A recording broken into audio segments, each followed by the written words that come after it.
whole symbolism of Saba Saba that goes back 20 plus years, isn't it lost in all this? Because you remember the founding fathers of Saba Saba, the Kenneth Matibas, the Charles Rubias, the late great Martin Shikukus, you know, those ones who were there, that first Saba Saba. Those who were there, I was there, Jeff. There you go. I never went to the rally because there were threats of gender-based violence, but I was part of that movement. And Saba Saba was about expanding democratic space in Kenya, about freedom of assembly, freedom of association, freedom of expression, about respect for the rule of law and human rights.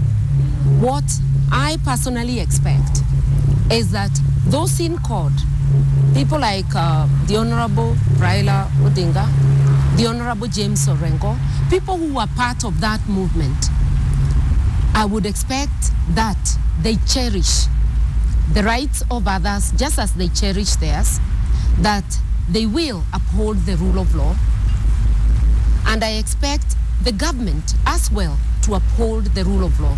The government is the custodian of the law. That is the executive. Yeah, you mentioned the former And they are the ones who also facilitate the citizens to enjoy their freedoms.